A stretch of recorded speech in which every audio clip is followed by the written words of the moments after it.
Assalamualaikum warahmatullahi wabarakatuh. Hari ini kita masuk pada pertemuan ke-6. Ibu harap anak-anak ibu tetap semangat dan tetap selalu menjaga kesehatan. Adapun materi kita pada hari ini yaitu tentang hidup tenang dengan kejujuran, amanah, dan istiqomah. Yang akan kita bahas yaitu tentang istiqomah. Adapun tujuan pembelajaran kita kali ini, yang pertama, anak-anak ibu bisa menyebutkan pengertian istiqomah. Yang kedua, menjelaskan makna istiqomah dari Quran Surat Al-Ahqaf ayat 13, menunjukkan contoh perilaku istiqomah dan menampilkan contoh perilaku dari istiqomah. Istiqomah berarti sikap kukuh pada pendirian dan konsekuen dalam tindakan. Istiqomah adalah sikap teguh dalam melaksanakan suatu kebaikan, membela dan mempertahankan keimanan dan keislaman, walaupun menghadapi berbagai macam tantangan dan godaan. Terdapat dalam firman Allah yang artinya, sesungguhnya orang-orang yang berkata Tuhan kami adalah Allah, kemudian mereka tetap istiqomah, tidak ada rasa khawatir pada mereka, dan mereka tidak pula bersedih hati. Quran Surat Al-Ahqaf ayat 13. Seperti pada gambar, istiqomah dalam mengerjakan ibadah. Agar kita bisa istiqomah dalam beribadah, yang pertama memahami makna syahadat, yang kedua meluruskan dan menguatkan niat untuk beribadah, yang ketiga memperbanyak baca Al-Quran dan maknanya, yang keempat bergaul dengan orang soleh, dan yang kelima rajin berdoa. Mari sama-sama kita simak tayangan video kisah Islami.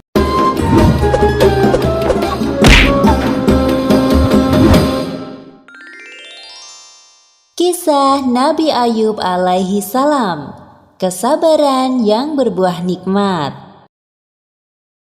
Kisah Nabi Ayub alaihi salam disebutkan dalam Al-Quran sebanyak 4 kali.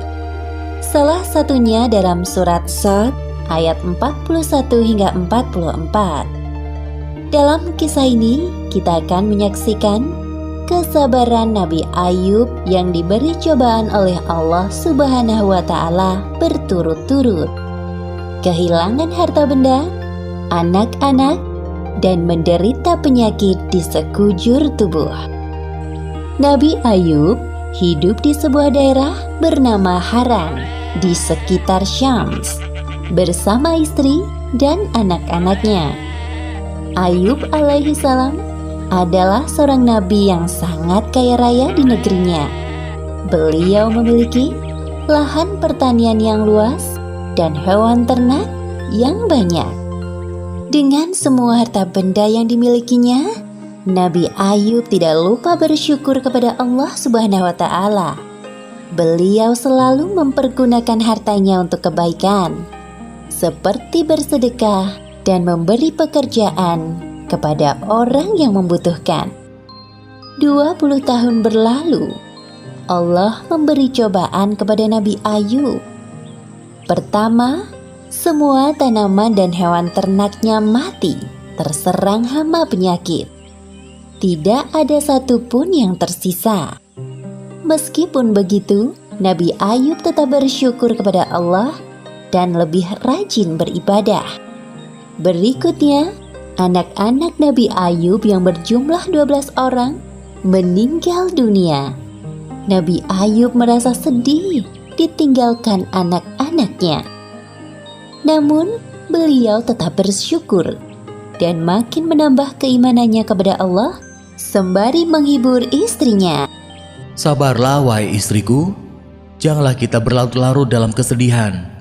Semua harta dan anak-anak yang kita miliki adalah pemberian dari Allah dan pada waktunya akan kembali padanya.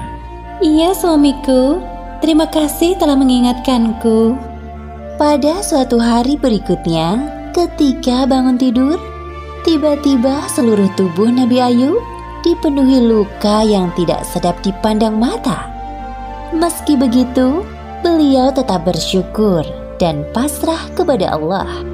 Ya Allah, ya Robbi, jika ini adalah ujian darimu, aku ikhlas menerimanya dengan sepenuh hati.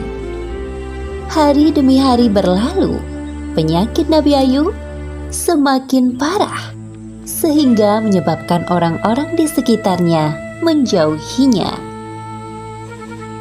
Wahai Ayub, pergilah kau bersama istrimu dari negeri ini. Setidaknya agar kami tidak khawatir akan tertular penyakitmu. Mendengar hal itu, Nabi Ayub hanya diam dan tetap bersabar. Akhirnya, Nabi Ayub dan istrinya meninggalkan negeri itu dan tinggal di suatu tempat yang jauh dari pemukiman penduduk. 18 tahun berlalu, usia Nabi Ayub semakin bertambah lanjut dan mulai kesulitan dalam beraktivitas. Selain disebabkan karena usia, juga karena penyakitnya yang tak kunjung sembuh. Setiap hari Nabi Ayub selalu bersabar dan berikhtiar sampai semua hartanya habis. Hal itu menyebabkan Nabi Ayub dan istrinya hidup serba kekurangan.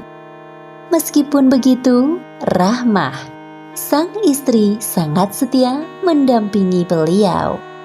Wahai suamiku, engkau adalah seorang Nabi Allah. Pastilah Allah akan mengabulkan doamu jika engkau meminta kesembuhan. Aku merasa kasihan melihatmu kesulitan dalam beribadah. Maafkan aku kalau lancang berkata seperti ini. Wahai Rahmah istriku, ingatkah kau berapa tahun kita hidup dalam kenikmatan?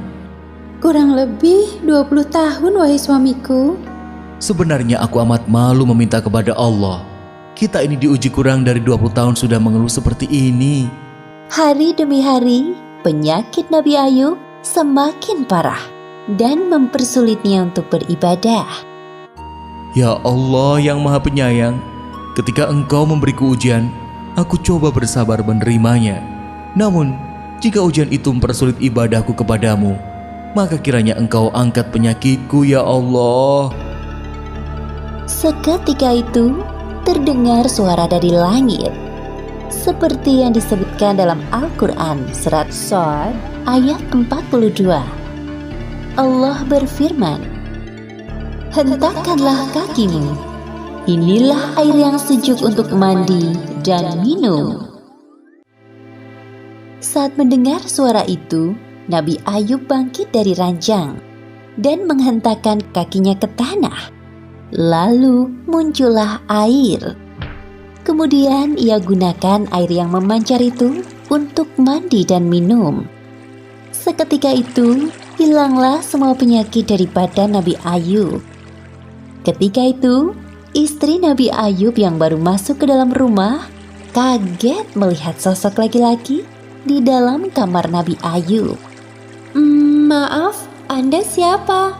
Apakah Anda melihat seorang laki-laki yang sudah lanjut usia terbaring di atas ranjang ini? Laki-laki itu berbalik badan dan berkata kepada Rahmah, Wahai istriku, tidakkah kau mengenaliku? Engkau Ayub? Benarkah engkau suamiku Ayub? Benar, wahai istriku, aku Ayub suamimu. Allah telah menyembuhkan penyakitku dan mengembalikan tubuh dan parasku seperti saat muda dulu. Alhamdulillahirrabbilalamin. Terima kasih ya Allah. Keesokan harinya, berita tentang kesembuhan Nabi Ayub sampai ke telinga orang-orang. Mereka beramai-ramai mendatangi rumah Nabi Ayub dengan membawakan berbagai macam hadiah. Kemudian Allah memberi kekayaan hingga 2 kali lipat dari harta yang dulu dimilikinya. Selanjutnya, Allah memberi karunia kepada istri Nabi Ayub. Kemudian ia pun hamil anak kembar selama beberapa kali, seperti yang disebutkan dalam Al-Quran surat Shad ayat 43. Dan kami anugerahi dia dengan mengumpulkan kembali keluarganya, dan kami lipat gandakan jumlah mereka sebagai rahmat dari kami dan pelajaran bagi orang-orang yang berpikiran sehat. Demikianlah akhir kisah Nabi Ayub alaihissalam yang diberi ujian bertubi-tubi dari Allah Subhanahu wa Ta'ala. Hikmah yang dapat kita ambil dari kisah ini: pertama, hendaknya kita selalu bersabar saat ditimpa cobaan. Kedua, inna ma'al usri yusra. Di balik kesulitan ada kemudahan, seperti yang dijanjikan Allah dalam Al-Quran. Dan ketiga, jangan lupa untuk selalu berdoa dan berikhtiar, karena Allah Subhanahu wa Ta'ala selalu mendengar doa hambanya yang beriman. Wallahu a'lam bishawab.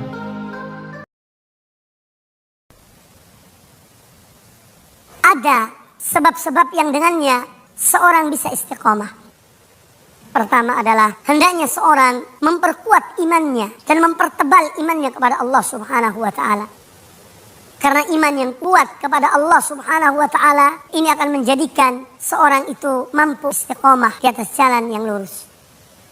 Yang kedua, hendaknya dia membekali dirinya dengan ilmu yang bermanfaat. Dan tidak ada ilmu yang lebih bermanfaat daripada ilmu tentang Al-Quranul Karim dan ilmu tentang hadis-hadis Rasulullah SAW. Yang keduanya merupakan pedoman hidup bagi seorang mukmin di dunia ini. Kemudian yang ketiga, hendaknya dia mempelajari tentang kisah para rasul dan kisah para ulama yang mana mereka diuji oleh Allah Subhanahu wa Ta'ala dengan ujian-ujian yang berat. Kemudian yang keempat, dengan sabar dalam menjalani kehidupan ini. Karena konsekuensi dari kehidupan di dunia ini adalah ujian dari Allah Subhanahu wa Ta'ala. Dan disebutkan oleh Nabi Sallallahu Alaihi Wasallam bahwasanya kemenangan itu adalah bersamaan dengan kesabaran. Kemudian dengan dia mengisi kehidupannya dengan amal-amal yang baik dan amal-amal yang soleh. Kemudian hendaknya seorang selalu minta pada Allah Ta'ala istiqamah. Dan ini telah dicontohkan oleh Nabi Sallallahu Alaihi Wasallam, meminta pada Allah Ta'ala, wahai zat yang membolak-balik hati manusia, tetapkanlah hatiku di atas agamamu. Hikmah perilaku istiqomah: yang pertama, selalu dilindungi oleh Allah Subhanahu wa Ta'ala. Yang kedua, akan mendapatkan kesuksesan. Yang ketiga, dijauhkan oleh Allah dari rasa takut dan sedih. Yang keempat, mendapatkan ketenangan. Yang kelima, selalu optimis. Dan yang keenam, memiliki keberanian. Adapun tugas Ananda pada pertemuan kali ini: yang pertama, sebutkan pengertian dari istiqomah. Yang kedua, jelaskan makna yang terkandung dalam Quran Surat Al-Ahqaf ayat 13. Yang ketiga, sebutkan 3 contoh perilaku istiqomah. Yang keempat, sebutkan 5 hikmah dari perilaku istiqomah. Dan yang kelima, buatlah tanggapanmu mengenai kisah Islami Nabi Ayub alaihissalam. Demikianlah pembelajaran kita kali ini, semoga bermanfaat. Cukup sekian, terima kasih. Assalamualaikum warahmatullahi wabarakatuh.